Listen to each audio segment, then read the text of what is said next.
Hello and welcome to F.Y.I. Live. Here we are Tuesday, a great day.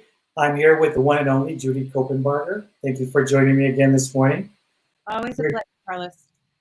Thank you. We're here to discuss Money Truth Moments with Judy Copenbarger. So if this is your first time joining us, welcome. If you're following our series, thank you for coming back and watching. We have a lot of great content for you. Please leave your questions or any other comments below during the feed. And later on, I will be sharing a little bit more about how you can get in touch with Judy as well too. So Judy, before we begin and before we get right to the Money Truth Moments, please share with folks a little bit about your background, because I know we have new viewers and they don't know they want to know a little bit more about who you are and where you come from. Oh, of course. Well, I am an actual financial planner. I'm a certified financial planner, and I've been in the world of finance since, do I have to say early 80s? Don't do the math. A long time, my whole career. And I have a background in law, and I have a background in taxation, and I'm also a fiduciary. So my whole world, my whole career has been dedicated to helping families and business owners get their entire house in perfect financial order. So everything from the legacy and the legal documents, the entities, the trusts, things like that, to the insurances, all the things that protect a business or protect people financially, to the asset management, the investments, the 401ks, all of the cash flow issues, but basic financial planning and beyond. So that's my background, and that's how I help people, and it just lights me up to see people do well because they planned well, and that's pretty much me. That's it. Oh, awesome. I appreciate you sharing that. I have to add this. I'm a mama too. I think a lot of my experience comes from what I learned being a parent. So we have 5 children. They're all adults and doing great financially as well. So I would say if we're talking about credentials and background, that has to be on the list for sure. That's awesome.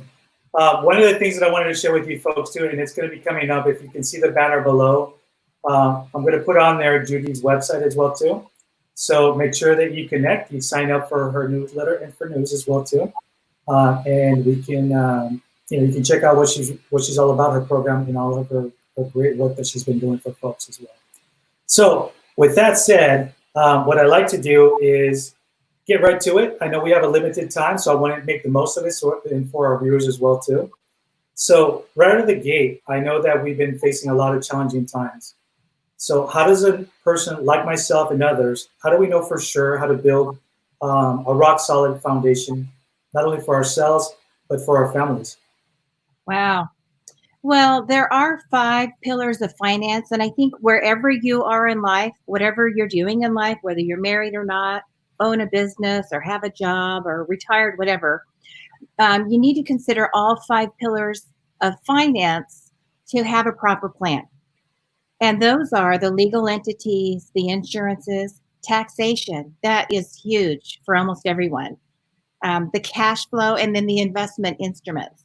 And investments could be the home that you live in. It could be the business building where you run your business that you own. It could be stocks and bonds and all the traditional investments. But having all 5 pillars working together is going to make the perfect plan and help people stay on track. Did I answer your question? Yeah, absolutely. Absolutely.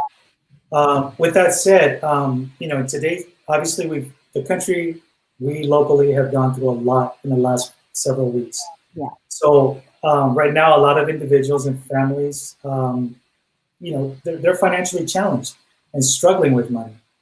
Yes, Americans are resilient, but right, they're going to need some resources that do not exist or we don't have access to. So maybe that's something you can share with us. Sure. Well, we've got a whole program. We've got even programs for little kids, but we've got a program. I think the simplest, most general that helps everyone, especially in a time like this, would be the online Money Mastery program, which they can, through the website, they can access that. There's a very minimal subscription monthly, and you have access to all the tools, all the resources, and all the information. And it's very practical. We built everything out of having helped a lot of people, thousands, tens of thousands of families over the years. And we built the tools to be very simple and easy to use. And when it comes to very specific ways to use the tools and specific advice, I do have some, if we have time to cover that, for different Yeah, people. please. That would be helpful. Yeah, the advice is going to be different if you're a retiree coming in. For the listeners who maybe are listening later on a recording, the last couple of weeks we've had all kinds of protests and riots around the country. We also are still in the middle of the COVID-19 crisis, where people for 10 weeks now have been pretty much isolated, most people. And so now the cities are starting to open up, but it's getting back to this new normal that's going to be an issue for people. And how do they navigate that? So I took the time to make just a little list, like 1 or 2 things that people can do depending on their station in life, what they're doing. And if we have time, I'd love to just kind of throw out a little bit of advice. Please, yeah. This is the advice that I've been giving. Let me grab it here. In the last couple of weeks to people, as I'm hearing them online, hearing them through these radio shows. I've been privileged to work with UV Dockhorn on some summits covering financial issues like this. I had an event with Les Brown a few weeks back. We have another one coming up in a couple of weeks. I was out in Maui. I might have mentioned this before, but I was out in Maui with Bob Harrison at the Increase Summit. And these are the kind of things that we're talking about. So let me just give you a little nugget for the viewers or the listeners. If you're a student, the one thing that you can do that I think would give you the most space, that would give you the most benefit, would be to save something. And I know sometimes on a student budget, you're like, well, I don't have any money, but you do. I know you're eating pizza once in a while and you're hitting a movie every once in a while. So save something, even if it's $1 or $2 a week, even if it's $0.25 or $2 a week, save something. It's just a great discipline and something that you can start when you have little. It's a habit that when you have a lot will continue. So I would say to the students, save something.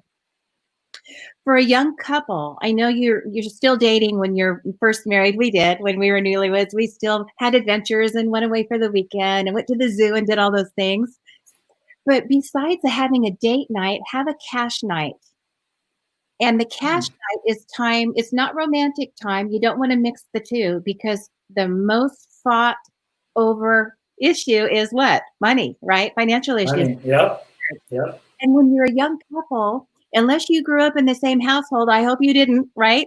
You have different ideas about money, different values about money, different ways of spending it and earning it, and what it means to save for you is probably not the same as your spouse. And if you have a new one, you're trying to coordinate a lot of things and collaborate on a lot of things. So if you have a special date every week, a date night or cash night, where you just had 15 minutes or 30 minutes, it's an appointment to work out money issues and come together on those things, it will save you probably years, maybe decades of grief. Trust me. Okay. So that's the advice for young couples. If you're a professional, in the old days, we called them yuppies and they called them dinks, a dual income. Remember that? It was dual income, no kids, right? So people have a lot of money and maybe more money than sense, more money than time. I don't know, but a lot of money. So for professionals, I would say consider legacy planning. So think about, now that you're acquiring and accumulating so much wealth, what are you going to do with it? How are you going to protect it from tax and from maybe an estate tax one day or from a probate one day? So just kind of putting a hedge of protection, like a greenhouse covering over what you are earning. Protect your family that way. For business owners, I think the biggest, especially in the time that we're in right now, the biggest advice, the single most important thing they can do is always have a line of credit established for when a surprise happens, and it might be a fire, it might be an accident. We had a big fire here in our city last night, big strip mall, gone. Oh, wow. I've been there for decades. So you just never know. So a line of credit. So if you need money, you have it. If you don't need it, you don't pay for it. For parents, and a lot of parents just can't wait for school to start again. They're just over all this. I know others are enjoying every moment. You see the kids out with their parents riding bikes, and at the park and walking around the neighborhoods. I love that. They have that game where you put a teddy bear in the window and they try to count how many teddy bears they can find. Yes. Yeah. I have one in my window. Um, so I think one thing that parents can do if they have school-age children and even younger is involve their children in their monthly expenses and their monthly savings plan. Because we do it, but they don't always see us do it. So how are they going to learn? Right. I mean, it's not like metamorphosis, right? It's something that you have to experience. So if we sit around the dining room table and we have the bills out there and we pull out the utility bill, what's nice about that is it always shows you what you spent last month and what you spent last year, so you can compare. And you can talk to even little ones about, here, we're spending less than we spent before. That's good. Because if we're Oh, that's saving, great. now we can use it to go to Chuck E. Cheese or go bowling night or go have, pizza or something. Right. And so they start to learn how you're making choices as parents, and it'll transfer to them as an amazing learning vehicle for these kids. And then the last point I wanted to make for people who are already retired or semi-retired, I think for them, the single most important advice I could give them is to be very intentional about their ideal life, about creating goals. It's not time to stop making goals. We had them all along. We went to school and we wanted to get good grades so we could get a good job, so we could have a good income and raise a good family in a good neighborhood, right? And so Mhm. where are the goals now? When you've done all that and you're retired, or I don't even like the word retire unless you put a dash in it. So I had a client once tell me that I'm never going to retire, but I might re-dash tire. And that just means you put on a new set of tires and keep going, maybe even faster. So I like Like that. that. Yeah, I borrowed that from her a long time ago. But it's not about surviving, it's about thriving. So having very clear goals. If you're travelers, where are you going to go? If you're golfers, where are you going to golf? If you love baseball, how many stadiums can you go visit, in the years that you have left? And how many grandkids are you going to take with you to go do that? So what are your goals? Just get real clear about what your ideal life looks like. So those are some little points. If I was going to just give one point to someone in each of those areas of life, hopefully that's something that your viewers will find a lot of value in. No, that's excellent, and I think it's very powerful, and I love the fact that you broke it down into the different steps as well too. So I appreciate that. Great. Before we move on, also, I want folks to know that you do have a book coming out, and can you talk a little bit about your upcoming book? Oh, absolutely. Yeah, it's already out, but I'm telling people to wait. If they wait about a month, there's going to be a special couple of days where they can get the 20-some dollar book, and it's got a lot in it for only 99 cents. So Amazon is going to do Whoa. that I know, huh? So, and those dates are July 16th and 17th, I believe. So we'll make sure that everybody, all your viewers, get that information. But they can go ahead and buy it now. It's everywhere. It's on Amazon. It's called Money, Truth, and Life. And Money, Truth is not just two words. I call that one word. It's a noun. It's your money truth. So it's what you know about money, what the truth is for you. It also is a book and an online program that goes through all the things about money that the world doesn't want you to know, what the financial people don't want you to know, like how much money it really costs you to do investments or to do whatever you're doing. And I do this through actual client stories and actual life experiences where people can see their life or the life of someone close to them in the stories. They're true and they're things that happen all the time. So it's kind of a way to navigate, the path and the road you want to be on, but also where not to go and how to avoid those missteps that can be so costly and time consuming. So that's coming out. If you want to get your hands on it now, you can. And if you want to wait another month, we'll make sure that you can get that Amazon deal. I should say they're going to help you succeed when you're dealing with money truths. That's the bottom line. So, okay, so with that, I know we're coming to the end of our program, but we have a very special section, and it's that time where it's challenge time. So money, truth, moment, challenge time. I have a challenge for you, but first I want to share some of the content, not content, what did we get? Feedback from people last week that shared their challenges. So last week, our challenge was in this time of new normal in crisis for a lot of people financially and in many ways, um, to just find a way to help someone every day. And the challenge was to, during this last week, help 3 people in some way, large or small, every day. And so I've been doing that. Yesterday, I was able to help a neighbor, not only live with animal control, they lost their 2 dogs. They escaped out the house and they were running around the neighborhood, causing all kinds of problems. So we had the animal control over here, trying to round them up. They ended up, long story short, at home safe with the mama. But Awesome. after a whole day of stress, and I'm sure the dogs had a lot of stories about their adventures, but they were able to get home. But I was working with the Nextdoor app, working with all the neighbors and coordinating where they were and the last scene and an hour ago where they were. So that was really fun. But here's a couple things that people said to me. One was just clearing the dishes from an outdoor party they had. It was a gentleman, and he said, normally I don't do that. I said, thank you, the meal was great, and then I go away. But this gentleman said, let me just help clear the dishes, and thought, that wasn't a big deal. It helped a lot. Maybe I could start a new habit.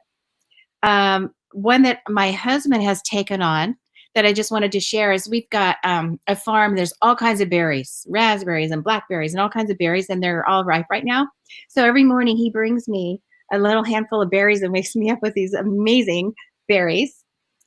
Nice. This one I love. This was a very creative gentleman. He said he went to a neighbor, an older couple, and he took a honeydew melon. That's another fruit story. And he said, I want to trade you. Here's a honeydew melon for you. I want you to give me your honeydew list. And so he took the list. Wow. He fixed squeaky doors. He fixed the little carpet that they were tripping over, just, tacked it down and fixed that. And just little things around the house that just made their life so much better that they couldn't get to. I thought that was just really fun and creative. My son gave me one. He's this son is 25, and he's got a group of really amazing young men. And so what they do when they have, and he said it happened this week, when one of the guys is having a challenge, they honor them and kind of help them through the challenge.